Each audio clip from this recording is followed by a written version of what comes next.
Hey everybody, welcome to the channel, and thanks for checking out the channel, which is called Ham Radio Dude. And on the screen here today, we're going to take a look at two separate antennas. To you, they might look both like Reel Potable antennas. However, the one on the left that says Reel Potable Antenna was built by the manufacturer, and the one on the right was built by a viewer of the channel, and he wondered if I might take a look at both of them and let him know how he did, as he's never actually seen the Reel Potable antenna in person. Now let me tell you, I was very concerned about making this video because I don't want to upset anybody. I don't want to overstep my boundaries of what I do on this channel. But then I thought about it more and I said, no, my channel has always been about learning things, extending your knowledge, putting more proverbial tools in your toolbox. And anybody here, anybody, even the person who created the Reel Potable antenna could learn something from what we're going to see today. And maybe that design is incorporated in the future. So I don't feel too bad about this. We're going to get a look inside. And listen, if you're going to build the antenna, you're going to find a way to build it. If you're going to buy the antenna, you're going to find a way to buy it. With all that judgment aside, I have these two Reel Potable antennas right next to each other. And yeah, so far what I noticed is they used the same chalkline case, which the Ox brand could be found on Amazon.com.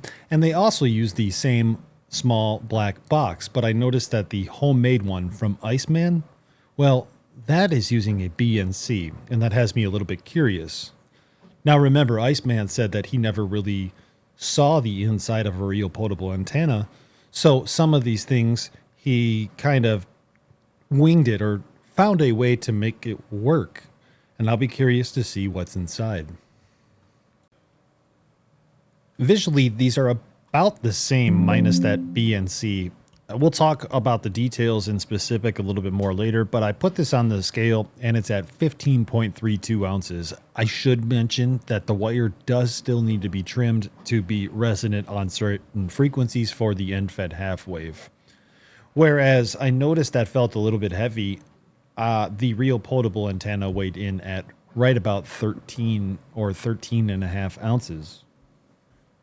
I would also like to point out while I'm putting this on the scale that I'm doing my best to go slow for everybody, and that might be too slow for some people. What I'm trying to tell you is I'm going to work at my own pace and try to detail all of this for you, but if it's not good for you, you could use YouTube's playback feature, and you could play this at 2x speed or half speed.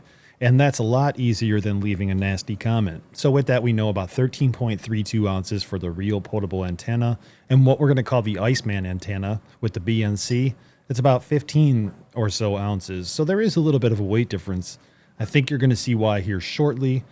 But right here, I'm just inspecting them and just kind of seeing if there's anything I might be missing. Completely obvious, right? And I don't notice anything. The screw patterns rather on the back seem to be okay. So let's tear this apart. And today's episode is sponsored by, no, it's not iFixit. I just thought that would be funny. It really is sponsored by the people who are sending me these items to test out, to show off to the rest of the community, and I thank you for that. But I will use my trusty iFixit toolkit in order to take all of this apart. It's no secret, I'm never afraid of tearing things apart, even if I can't get them back together. And I notice here that there's what appears to be 7 screws that I'm going to take off the back.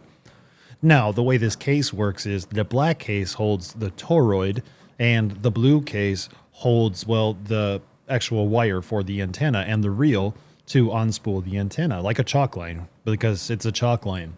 However, I really want to know how basically how the toroid connects to the wire internally and doesn't twist up. That's my main concern right now. So I find a screwdriver that doesn't fit and I unscrew, well, all 4 of those on the black case. Let's go ahead and take out these screws that I've just loosened up on the black cover, and you'll notice I want to put them in the top cover of my iFixit case, and I start on the left-hand side. Throughout the episode, I'll continue to put them on the right-hand side, so when I go to put everything back together, it's right to left. Here we are though, and we have the end-fed half wave. We can at least see the toroid and the internals. And what I notice immediately, and I'll show you here, is that it's a 49:1 end-fed half wave on a what appears to be a T140-43 toroid, We have 2 primary windings and a total of 14 secondary windings, which makes our end-fed half wave. We have the correct 100 PF3 kilovolt capacitor, and I believe that the brand on here is TDK. Other than that, though, here's something that I've kind of made the note of, and the counterpoise wire on it. There's no counterpoise lug for this end-fed half wave, and I recognize that many people are going to have this debate. Is a counterpoise required for an end-fed half wave? I would tell you yes, it is, due to Kirchhoff's law. However, many people will tell me that I'm incorrect, and it's okay. We're just going to leave it at that for right now. We've been through this before. All I'm telling you is it would be easy to add a counterpoise lug right next to the SO239 connector. And I make the same observation with the ICEMAN end-fed half wave, where there's no actual counterpoise lug coming out of the box itself. Typically, if you have more than 18 feet or so of coax, it's not a huge deal. The way I run my coax, I might only have a foot of coax in between where I'm operating and where this device or end-fed half wave is sitting. Skipping ahead, you'll notice I put the screws on the black cover or top for the iFixit case, and here we are. What is this? We have a larger toroid inside of this case. That explains the 2-ounce difference. So we had 22 gauge wire and we had 20 gauge wire. There shouldn't have been a weight difference there, and there had to be a weight difference somewhere, and I figured maybe it was going to be in the toroid. In fact, it is. Let me show you what this toroid looks like.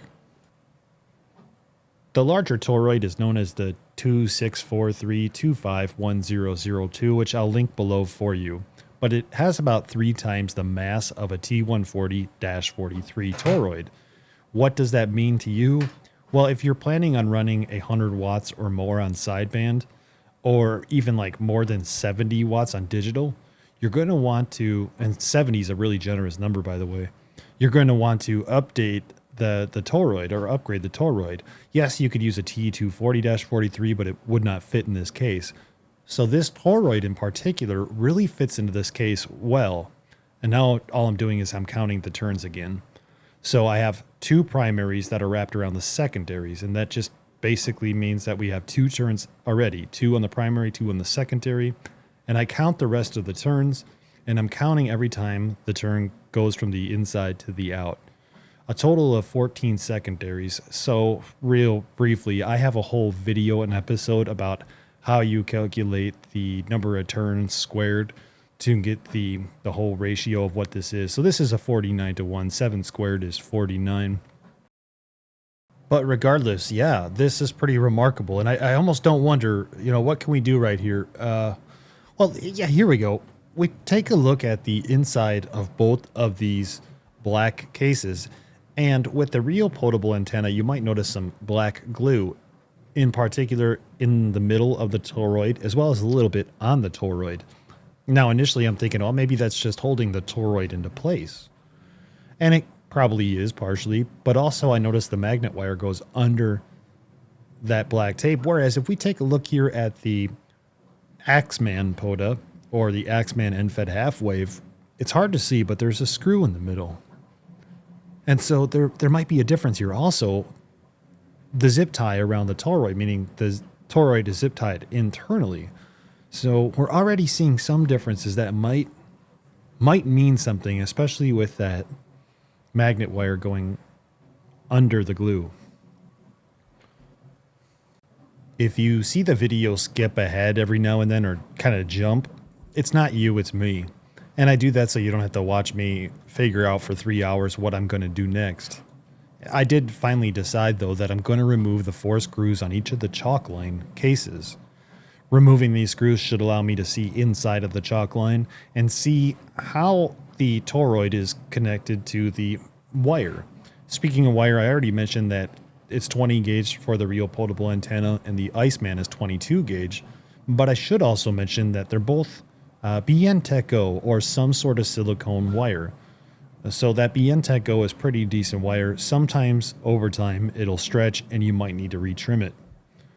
And here I am, I'll go ahead and break this warranty sticker because whomever needed that anyway. I'm very careful here to make sure that when I take this apart, I'm not going to break anything, right? Because I really just don't know that there's anything under here that might break. And something feels like it's holding on. When I finally flip it, the screws fall out, but also we notice that the magnet wire goes through the chalk line case, but it's not really attached to anything. I find this a little bit odd, and I'm wondering what's going on at this point. Like, uh-oh, did I break it already? Because I'm pretty good at breaking things, but if I take a look further, the magnet wire, which is attached to the toroid in the SO239, comes through the actual case, and then it attaches and connects to, the best way I could describe it is something like Chore Boy, or something that you might clean your soldering iron with. And yeah, I pull a little bit off to show you right here what I'm talking about.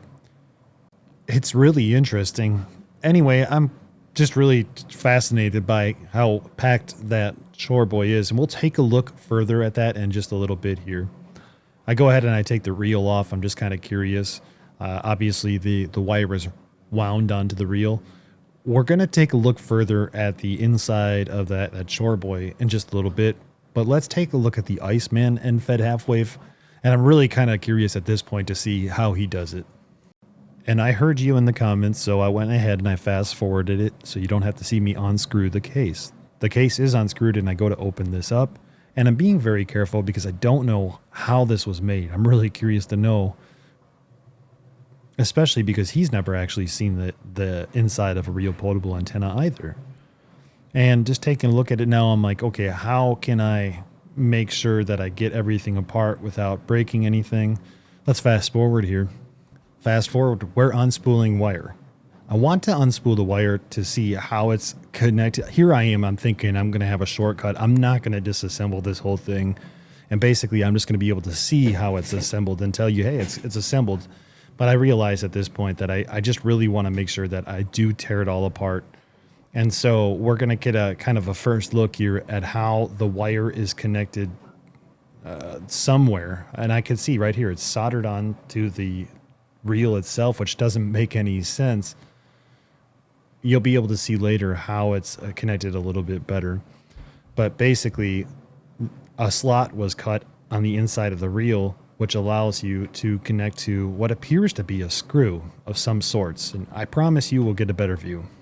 I realize I'm going to have to unsolder it, so we just skipped ahead to the point where I pulled out my soldering iron. I unsoldered that wire from what I could tell now is a ring connector. And okay, the thing about it is when I get that wire unsoldered, I'll feel more comfortable taking the reel off. If I were just to pull the reel off with the wire still connected, I don't know exactly how it's attached, although I have a couple of opinions. Here it is. Look at this. So remember, you could always click rewind if it's too fast for you, but basically it looks like it's a bunch of washers that are held on by a spring on the bottom. And then on that spring on the bottom, there's your washers and a ring connector in the middle and a nut. Now, I promise you I'll slow down in a little bit. I'll lay them all out on the table so you could take a good photo. I just don't want to hear the complaints in the comments about how I'm too fast. Wow, it's a really interesting concept because what happens with that lock washer on there and then the spring, I would guess basically those washers are free to twist and twist and twist. As you can see here, I'm just playing with the string and I'm really trying to understand how this works. Yeah, it's at this point, I was off camera for about 7 minutes and I finally decided, let's just take this apart. I'm so infatuated with, is that the word, infatuated with this right now? And just how it's functioning. I'm like, this is really cool. I know that if I find it cool, somebody else is going to learn and get a lot of value out of it. And that's my goal here. And so if you find value in this, great. If you have a better way to do it, I would actually love to see it if you want to send me your way or send me photos, whatever it might be.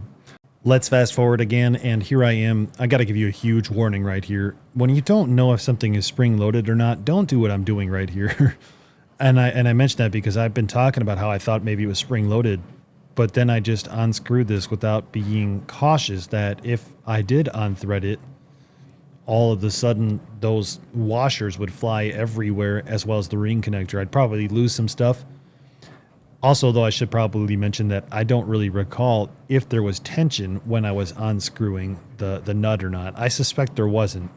But here I go. I got this off. And all it is It's really literally just a bolt that's attached, and the bolt has a lock washer on the opposite side of this case. Let's see if I can show it to you here real quick.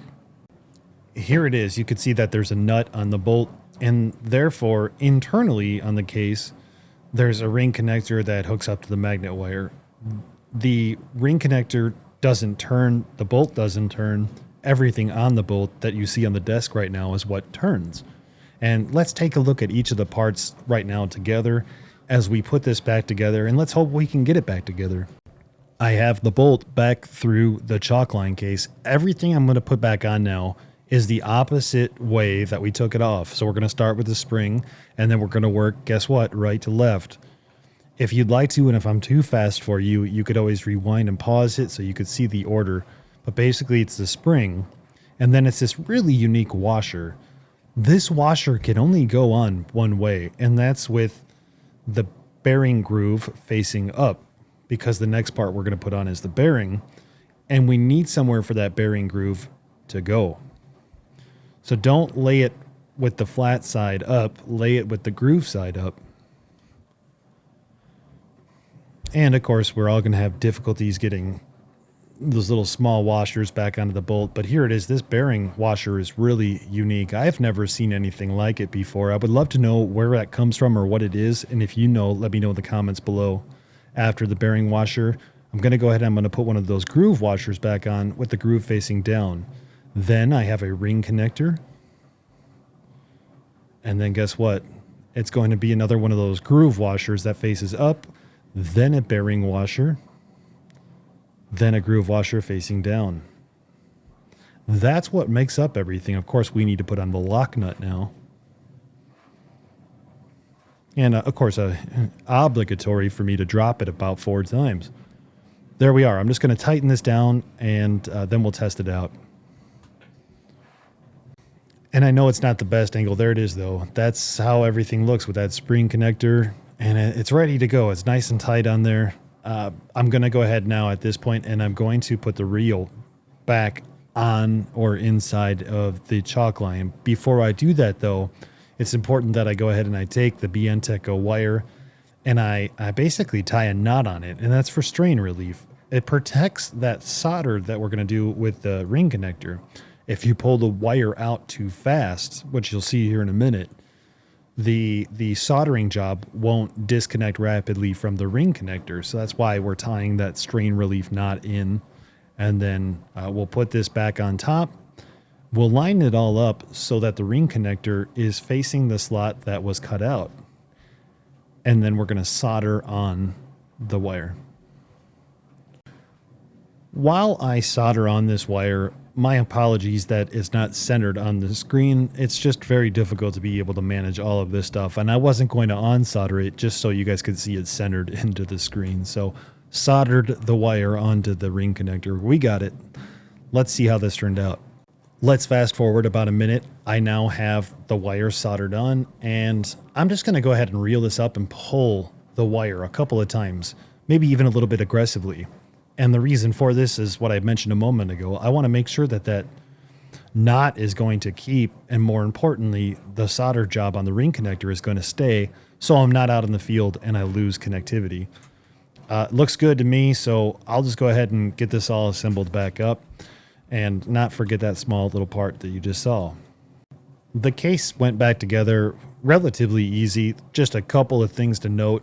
Number one, the top cover for the end-fed half-wave, the black case where the toroid is stored, was a little bit tight of a fit. But again, what a fit. And so here I am just winding up the wire. My other point to note would be there's a gold ring connector where the chalk line would typically come in, and now the wire is coming in.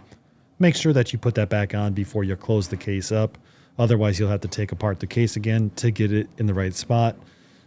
Ask me how I know, and I'll tell you. Let's set this to the side. And again, good job, man. Great job, ICEMAN. I'm going to put that to the side. I can't wait to go use it some more. And then let's take a look here at the Reel Potable antenna. In particular, I really want to pull out this steel cleaning agent. I'm really curious to see how this is functioning, because this is a unique solution as well that I've never seen. And, theoretically, it's going to have some kind of continuity no matter what, because that magnet wire's always going to be touching that cleaning agent, or that what I'm calling chore boy, all the time, since it's packed in there so well. I saved you the boringness of me unspooling the wire, but we could see that the wire goes into a small hole, unlike ICEMAN, who actually had cut some grooves in the reel. And that wire that goes in is going to be connected somewhere inside this chore boy. Let's take a look. Okay, there's some wire. There's a lot of wire. The wire is twisted. Okay, yeah, the wire was stripped. And after the wire was stripped, it's been twisted with the what I'm calling chore boy. But basically now we know that it's made up of the chore boy, stripped wire, and of course that magnet wire is going to go inside as well. I'm just going to go ahead and reassemble everything. There's 2 screws here that are not unscrewed at the moment. To save you a long story, when I unscrewed those, the black case came off, and it was so difficult to get back on. I'll show you why. I ended up actually losing one of the M2.5 nuts. And when you lose an M2.5 nut, sometimes it can be very difficult to locate. I went to the store and I picked up a ton of them because I figured I would lose more, and that's where we're at now. I'm trying to find a way to get the M2.5 nut into this very small slot that it's supposed to fit into, so that we could put an M2.5 screw through the blue case, through the black case, and then somehow screw onto that nut. It took a good 30 minutes, and I probably used the wrong tool, but that's the fun of learning. I ended up using a tweezer to hold the nut together as I screwed on the actual screw. When I started the episode, I said a few things, and today we're going to conclude kind of recapping those few things and kind of showing what we learned along the way. Number 1, I'm not here to upset anybody. I just wanted to tear apart these 2 things. One that was made by a company and the other that was made by an individual. Compare them, see how this guy who's never seen this antenna worked out. But the other was, and I think the most important thing is, these are all tools for your toolbox. You may have watched this episode and fallen asleep, and if that's the case, I'm glad I could add that tool to your box. You may have watched this episode and said, I never thought about doing it that way. I'll give it a shot. Let's be realistic. A lot of times in ham radio, you're the individual, or you hear the individual who says, that's not the way to do it. That's not the way to do it. Guess what? There's multiple ways to accomplish the same thing.